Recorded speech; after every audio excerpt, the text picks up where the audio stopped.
Good morning, everyone. Let us all bow down in front of Shri Mataji, raise our Kundalini, and put ourselves into a bandhan.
Shri Mataji,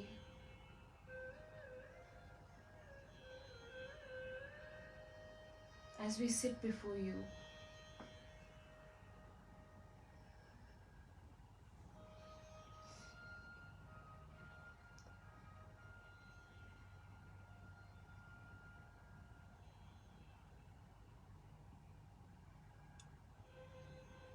Mother, please bring us in balance.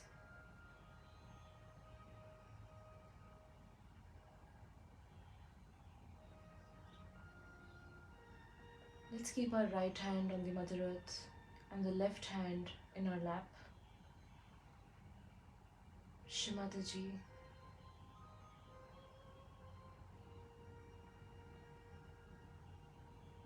please balance my left channel. Please balance my left side.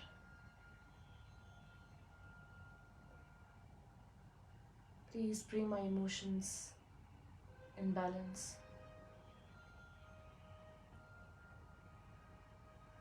And please remove all the conditionings of the past.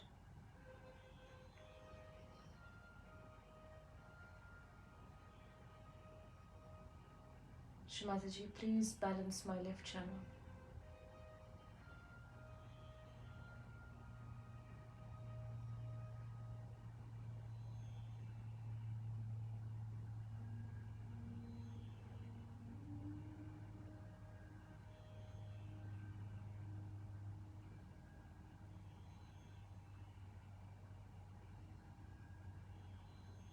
Now let's bring our right side in our lap, left hand towards the sky.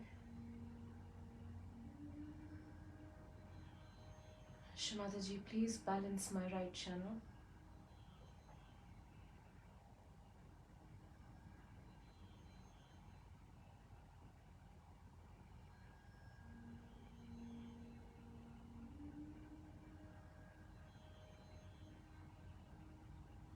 Mother, please bring the side of action in me in balance.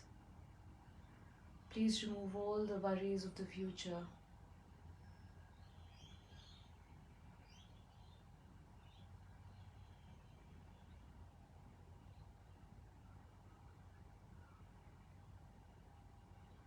All the imbalances from my right side.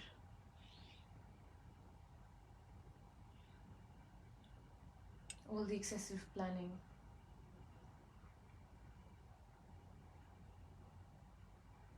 And all the worries about the future.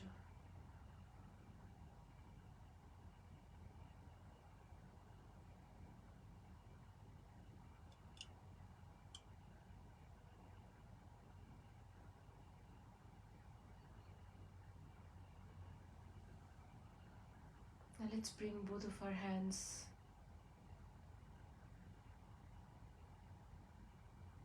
towards our heart. Open in front of Shri Mataji. Mother, please balance my central channel.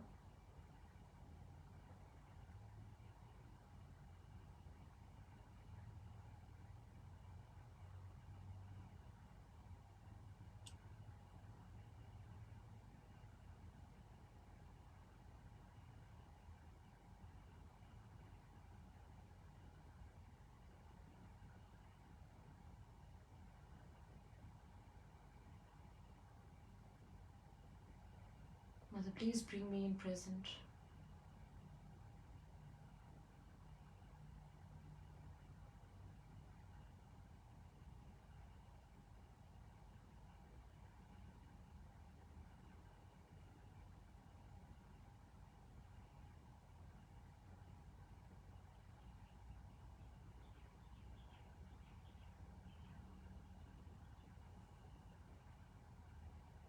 Bring me in joy and make me peaceful from within, satisfied and content from within.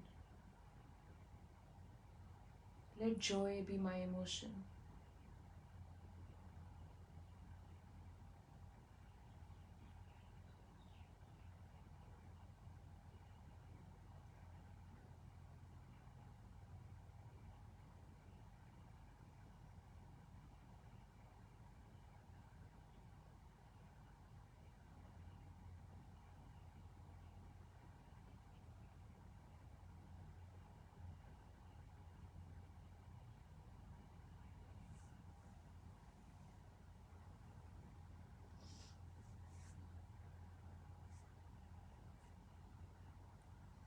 Let's meditate for a couple of minutes and then we listen to Shri Mataji's talk.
They don't open? Oh my God. We need a tall person. You need Hanumana. Take his name and he'll open.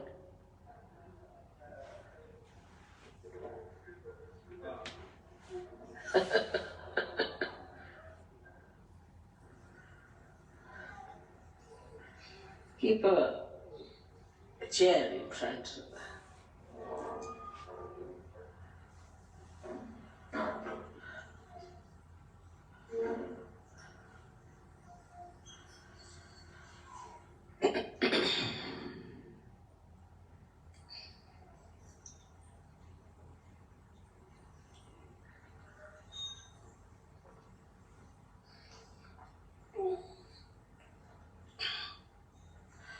Today we have come here to do Hanumana's puja. Shri Hanumana is a great character in our being. And he runs all the way from Swadhisthana to your brain. And he supplies all the necessary guidance we need in our futuristic planning or in our mental activities. He gives us guidance and protection.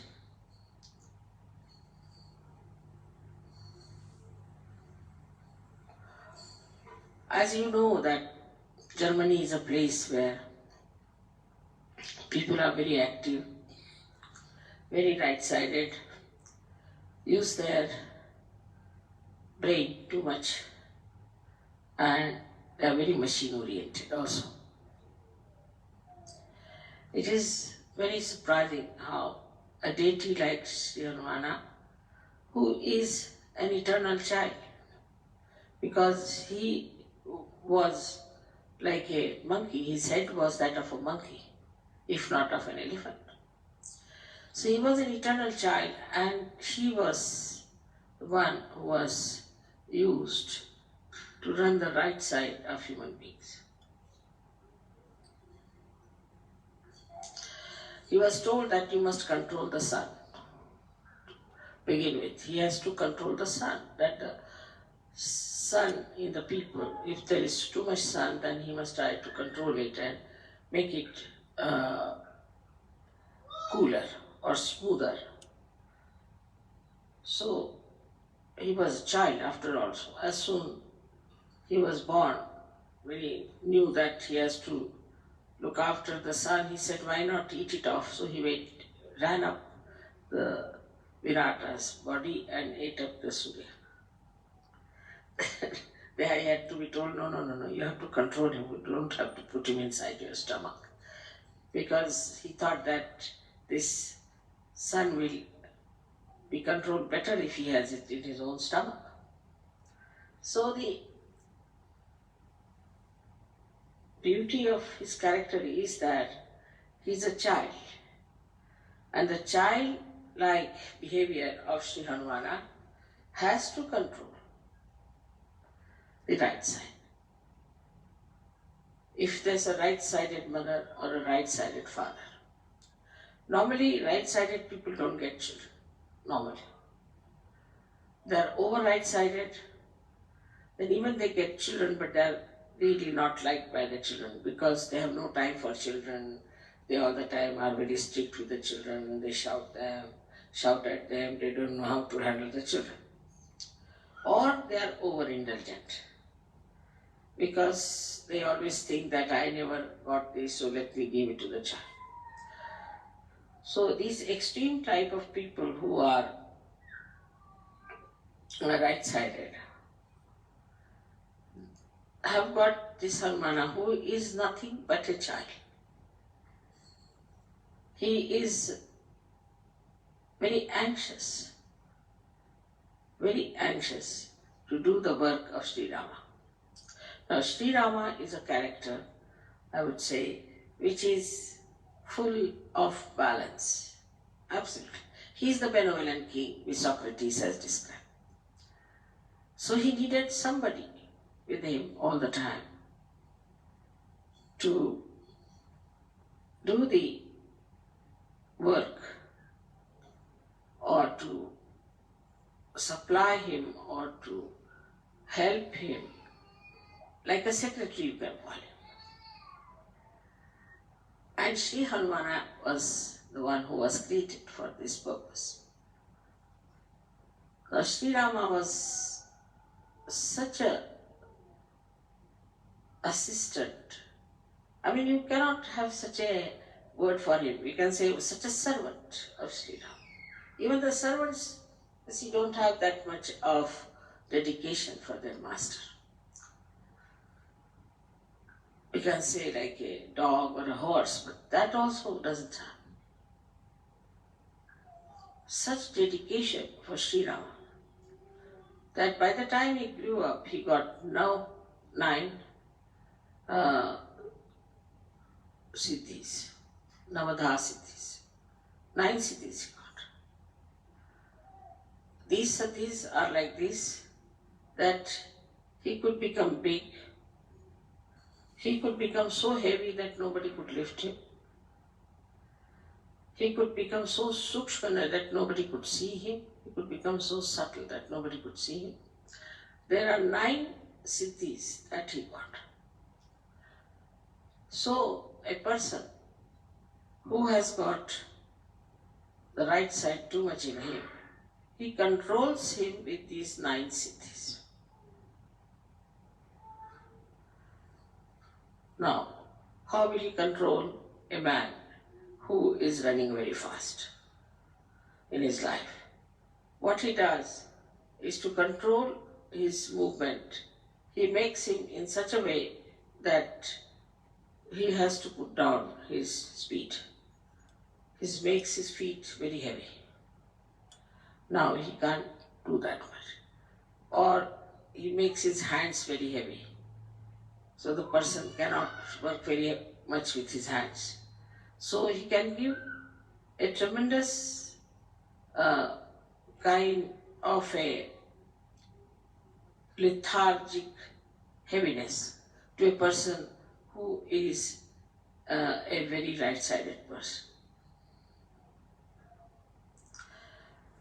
He has got another siddhis which are very interesting, is that he can extend he doesn't have many weapons, he has only one gada in his hand, and he can extend his tail to any extent, and he can handle people with his tails. He does not have to use his hand. Sitting down here, he can put the tail around anywhere.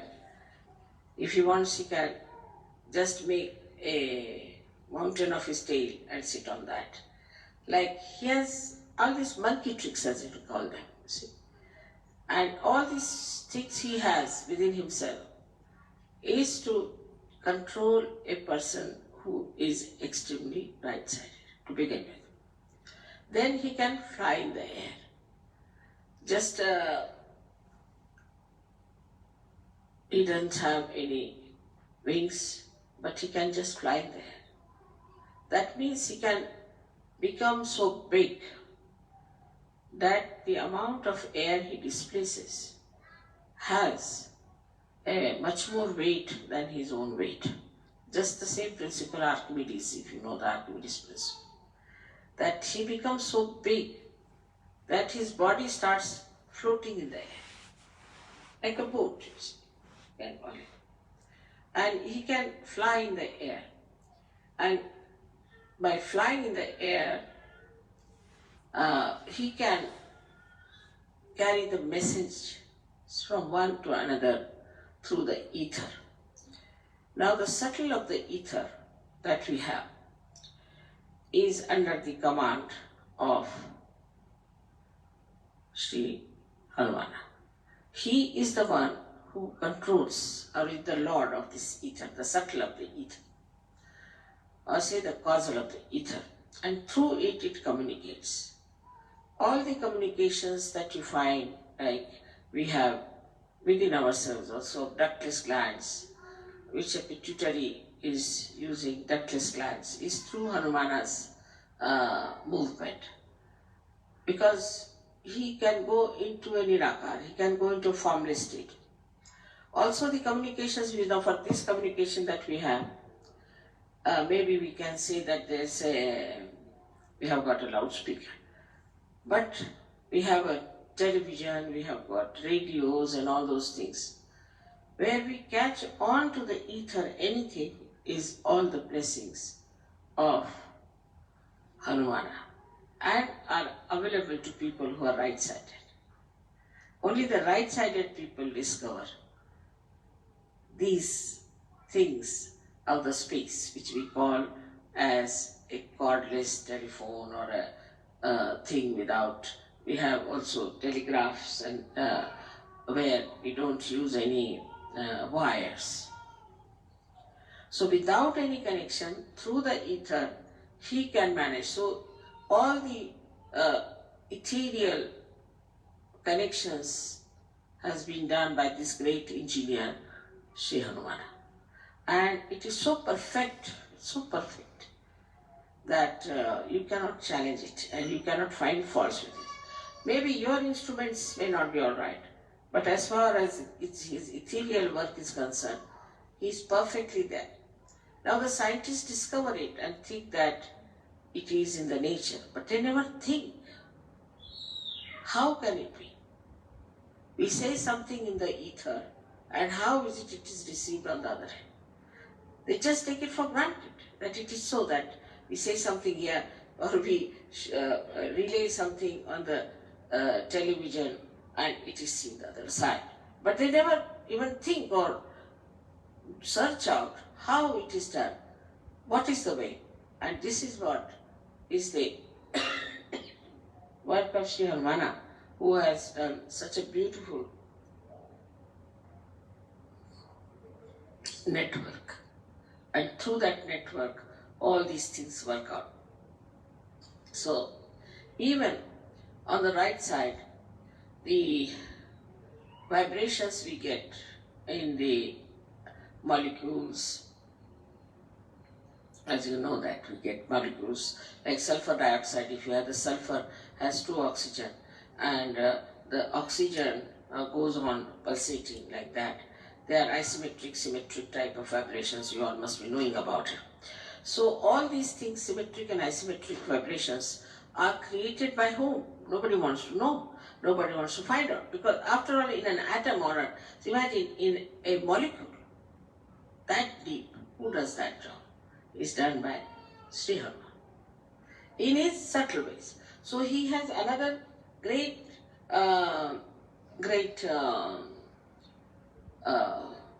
siddhi, which we call as anima. Anima, anu means a molecule, and that means it can enter into a molecule, or renu is the atom. It can enter into molecule or into atom. Now many scientists think that they are in the modern times they discovered the molecules. It's not so, because it's already in our old scriptures description of anima is there, is of anu, renu is there. So it's already described there. Now, then whenever you see the electromagnetic forces working, it is worked through Hanumana's blessings. He is the one who creates electromagnetic forces. So now we can see that as Ganesha has got the magnetic force in him, he is the magnet. He has got the magnetic force. Then we can say the electromagnetic is the one which we call as Hanumana's force, on the material side of it. But from the matter, he goes up to the brain. So he rises from Swadhisthana up to the brain. So in the brain also, he creates the co-relationships of different sides of our brain. So how much he gives us? I mean, we can say if Ganesha gives us the wisdom, then he gives us the power to think. He protects us also, that we should not think of bad things. That is, we can say that if Ganesha gives us the wisdom, then Shri Hanumana gives us the conscience. I hope you understand the difference between the two. Wisdom is where you do not need conscience so much because you are wise, you know what is good, what is bad. But conscience is needed in a personality where he is to be controlled. And that control comes from Sri Hanumana, which is the conscience in the human being. Now this conscience, which is Sri Hanumana, is the subtle form of him, which gives us, is in Sanskrit called as Sat Viveka Buddhi. Means Sat means truth, Asat means untruth, and Viveka means the discrimination, and Buddhi means the intelligence. So intelligence to discriminate between the truth and untruth is given to us by Sri Hanumana. In the Sahaja Yoga system, if we say that Ganesha is the one who gives us, he is the Adhyaksha, means he is the, I call him as the Chancellor of the university. He is the one who goes on degree to us. Now you have crossed this chakra, that chakra, that chakra. And he helps us to know that what state we are in. So the Ganesha gives us, say, Nirvichar Samadhi, which we can call it as the thoughtless awareness, and Nirvikalpa Samadhi. He gives all that, and also he gives us joy. But the understanding that this is good, this is for our benevolence, mental understanding comes to us from Sri Hanumana. And it's very important for Western people because it has to be mental, otherwise they won't understand. If it is not mental, they cannot come into abstract. It has to be mental. And so the mental understanding of whether it is good or bad is given to us by Sri Hanumana. Without him, even if you become a saint, you will be, of course, you are a saint and you will enjoy the saintliness. But whether this saintliness is alright if you live on Himalayas or is alright when you go across to people to give them realization, all this scanning, this Viveka Buddhi, all this scanning, all this discrimination, all this guidance, all this protection is given to us by Sri Hanumana. Germany being a country which is very, very much, I should say, an essence of right side. And because of it being such an essence of right side, it's important to get the protector of right side here worshipped. But in all that, Viveka Buddhi, in that discrimination, he knows one thing, that he is absolutely subservient to Sri Rama. Now what is Sri Rama? Sri Rama is the benevolent king. He works for the benevolence. And Sri Rama himself is a formal king, like Sankocha we call it. I mean, the English words are not so good to explain, but Sri Rama is the one who is who will not push forward himself. He keeps back. He's very balanced. He's a very poised person. So the Hanumana, you see, he is the one who is always anxious to do the work of Sri Rama. Always. If Sri Rama says, all right, you go and get the, he told him to go and get the Sanjeevani is the kind of a herb that was needed to bring Lakshmana to life. He went there and he brought the whole mountain with him. Now let her have it. It's like that sort of person. You see, so he brought that's childlike behavior of his. And the discrimination in this is that if Sri Rama has asked for, whatever he asks for, I'll do it. So is a relationship of I would say like a guru and shishya. But even more than that the shishya is just like a subservient servant, absolutely surrendered to God. Absolutely surrendered to God. And his main thing is surrender. Now see, this surrender itself shows that all those who are right-sided people are surrendered to God, not surrendered to their bosses. Mostly all those right-sided people are very surrendered to their bosses, surrendered to their jobs, sometimes surrendered to their wives also. But they are subservient to wrong people. They have no discretion. You will always find that. They have no discretion. But if you take the help of Hanumana, then he tells you that you have to be surrendered to God Almighty and not to anybody else, or to your guru like Rama. Otherwise you are not to be surrendered to anybody else, and then you are a free bird and you have all the 9 powers within yourself.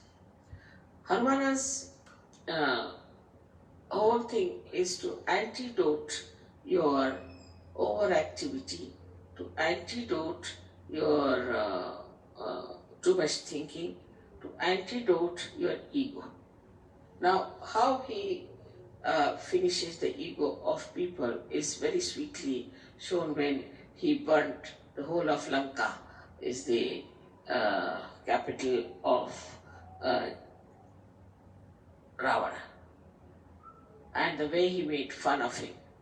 Because, see, anybody who is egoistical, one must make fun of him, then he's all right. Like first he went and when Ravana saw him, he said, "Who are you?" The monkey.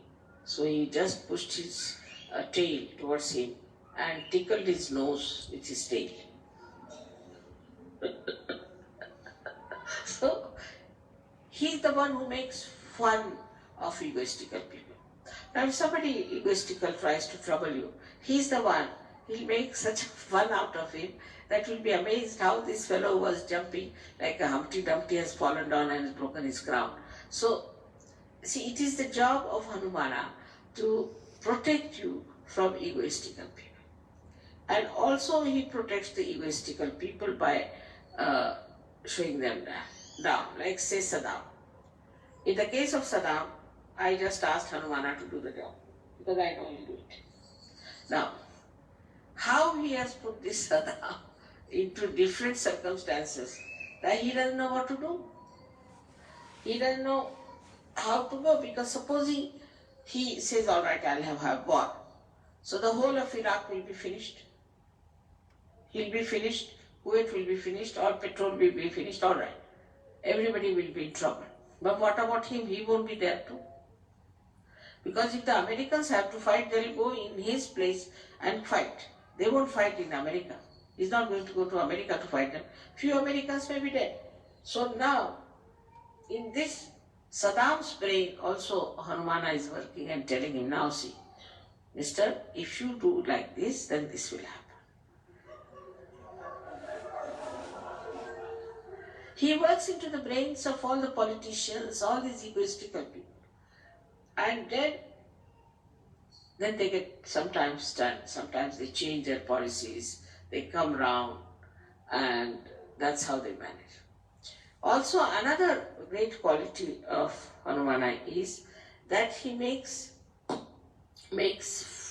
people sort of an arbitrator. He makes people meet each other, and two egoistical people, he will make them meet, and then he'll create such situation that they both become friends and become mild.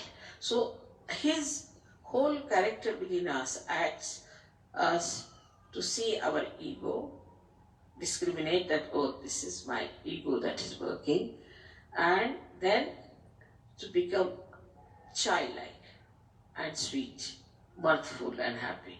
He's always in a dancing mood. All the time he's dancing, and before Rama he's always bowed down and always wants to do whatever is the desire of Sri Ram. So if Ganesha stands behind me, Hanumana stands here at my feet. And he's there. In the same way, I would say, if Germany has, he has asked me that if Germany can become like Hanumana, then what a dynamic force we have if they become so subservient. And the subservient nature of Hanumana is seen to such an extent that, as you know the story of Sita, when she gave a necklace to him and he wouldn't wear it because inside there was no Ram. Once Sita felt that all the time he's around, and so he's sort of cutting out his privacy, her privacy. So she said, now, you can be there only for one work. You need not do every work. He used to do every work of Sri Ram. He said, for one work you should be there, choose whichever work you want to do. He said, only, you see, I would like to be with Sri Ram, that whenever he sneezes, I should do like this. You see, in India, when we sneeze, we have to do like this with this. Because the sneezing is, you see, to avoid all the negativity to go out. So we do like this if you sneeze. Or if you feel sleepy and you yawn, then also we do like that, mostly. So he said, whenever he'll yawn, you allow me just to, this we call it chutki, I don't know what to call this, chutki. Allow me to do this. Sita said, this is something very little work. You see, this fellow then will be out of sight. So he stood there. So he said, now why are you standing here? I'm waiting for that.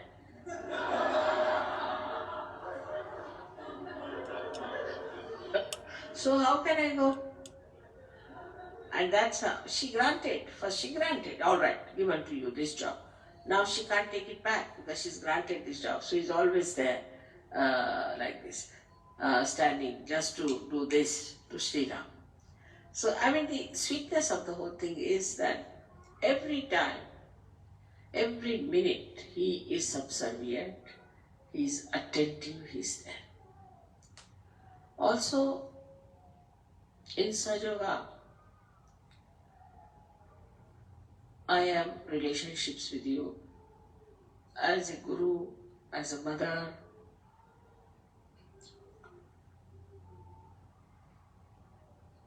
and I don't know, unlimited. But still, these two relationships we know of, that I am your mother and I am your guru. Now as a guru, my main concern is that you should learn all about Sahaja. You should become experts of Sahaja and you should become yourself the gurus. This is the only concern I have. But for that, complete surrender is required. Islam means surrender. So you have to surrender. If you are surrendered, then only you can learn what is the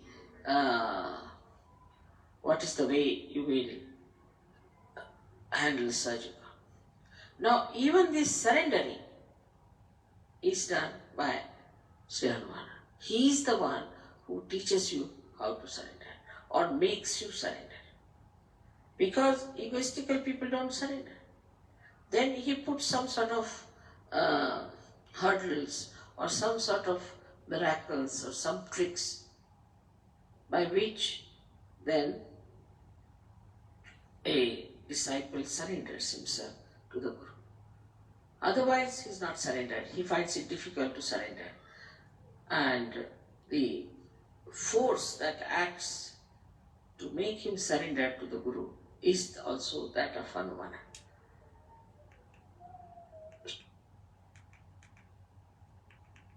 That is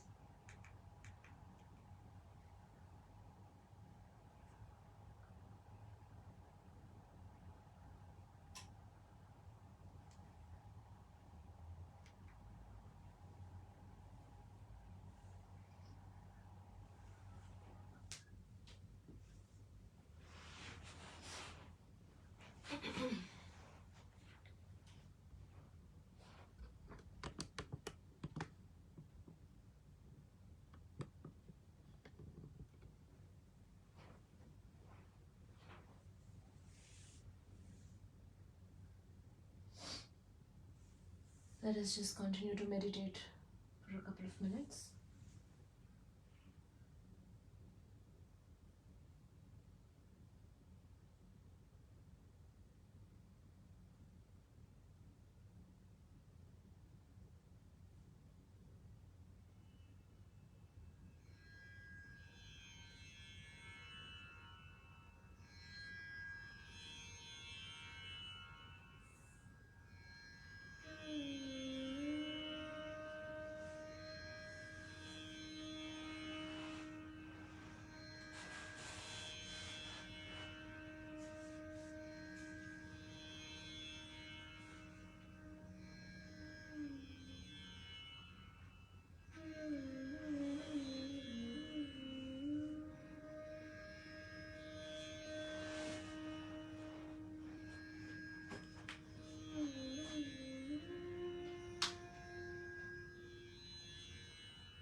Let us all collectively bow down in front of Shri Mataji, raise our Kundalini and put ourselves into a bandhan.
Thank you so much for joining this morning.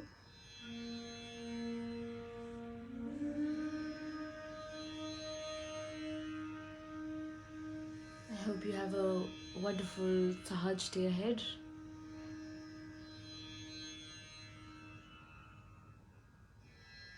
We look forward to seeing you again tomorrow morning. Jai Shri Mataji.